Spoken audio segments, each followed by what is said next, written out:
Hey guys! Thank you so much for coming. This is my first YouTube video. My name is Shani. I'm an artist. I live locally in Phoenix, Arizona. Who else is in Phoenix? Raise your hand. Hey girl. So I thought I would do a little video today of a get to know me and paint because I love to paint. And I want you guys to get a chance to kind of get to know my story, where I came from, where I am now, and kind of how I got here. We're gonna do that today. So the first thing that I'm gonna do really quick is I kind of already have pretty much everything set up because I was painting earlier, but we're gonna get all our supplies. I hope that you also paint with me because that would be super cool, but if not, it's okay. I have a cup of water. I also have 2 paintbrushes, round brush-ish, pointy brush, whatever, I don't know.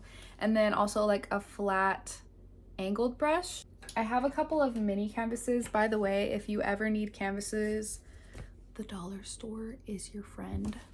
This is one that I already painted on, but we're gonna get started, okay? I'm gonna get you set up. Okay, so my space is a little bit messy because I'm an artist. Of course it's gonna be messy. We're starting out with a small canvas. I'm just gonna paint over it really quickly and then kind of give you a little bit of a backstory on my life. So we'll start in the beginning. We'll start from how I decided I wanted to be an artist. I'm just painting over this with like light blue, but okay, so let's get a little personal. Like let me get a little personal with y'all, okay? So here's where like it kind of all started. So when I was younger, I always looked up to my dad because he's a tattoo artist.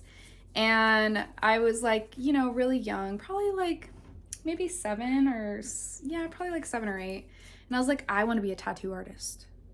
Hearing or like saying that now, that was probably scary for them, you know? I hate to admit it, but that was probably scary. Like, wow, we want our daughter to have a good life and she just wants to be a tattoo artist. I'm not saying that tattoo artists don't have a good life.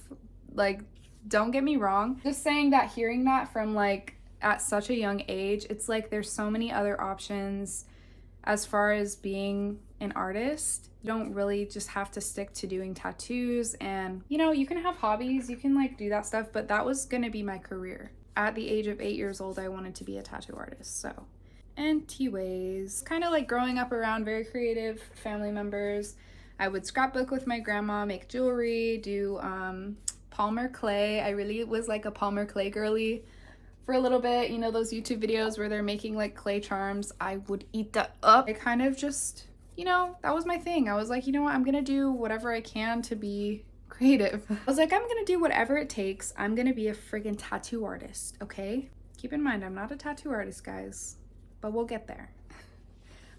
So anyways, that was kind of where it started. I was like, tattooing seems like such a cool job, and you get to draw on people. I remember I had this little black sketchbook and I would carry it everywhere. I was drawing in that sketchbook all the time. I basically filled that sketchbook. And starting out, you know, as a beginner at 10 years old, I only sketched in pen. None of those drawings were good. Not a single one.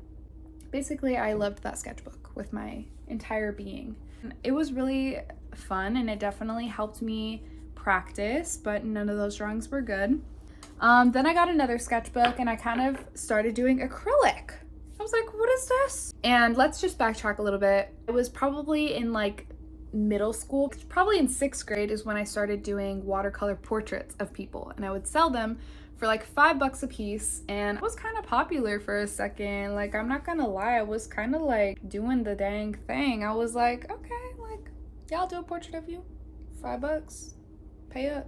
Then I started doing real commissions, doing like drawings of people, trying to be more considerate of proportions, which I still kind of don't really care for it now, but I remember back then I would literally like study proportions of faces and it just never made sense to me. Look, let me be honest with you guys. In the beginning, I was not over here calling myself an artist at that time. I maybe said, oh, I like to draw, but I would never have considered myself an artist. Just kind of crazy, but there's just a lot that goes into it whenever you're starting out, or you know, like it just makes you feel like it's like, wow, this is an official term that people use when they are good at something. But at that time I was like, I don't think I should consider myself an artist because like artists have to be good, and I just did not take myself seriously at the time either. So like that's part of it. Nothing to do with really other people, just kind of like my own personal, just didn't like the title. I was just like, ugh, this is kind of weird. Like to announce myself as an artist, I would always just say like, especially getting out of high school, sorry, tangent, getting out of high school and then you're just like, okay, what is my title? Like, what am I? When people ask you like, what do you do for like a living? Because people would ask you that. I'm like, I'm literally fresh out of high school. I don't even know my last name. Couldn't tell you. But I was like, how am I supposed to take myself seriously and tell people I'm an artist? I just always felt weird to announce myself as an artist because that means I have to prove it, right? When I graduated, I kind of started trying to take my art a lot more seriously. I did a lot more commissions. I posted my art frequently on Instagram. I started taking it way more seriously because I was like, this is my dream. And girl, I announced that I'm an artist. Everyone that I would meet, I was like, I'm an artist. Yeah, I'm an artist. Oh yeah, I'm an artist. And to the point where I was like, girl, shut up. Like, I eventually decided I want to start a website. It's been a really cool shift in my art career or art journey. It's very dear to me. I am very grateful to have people around that are willing to push me in the right direction, and that I met my current boyfriend and he really pushed me in the right direction because I had always wanted to do First Fridays, which is a local vendor event downtown in Phoenix. And I've always wanted to do it. I was like, oh my God, I want to do First Friday and sell my art there. And then, you know, he was like, you should. And I was like, yeah, but like how though? And like, you know, eventually I like did it, and I actually did a live painting too. My first ever live painting in front of people.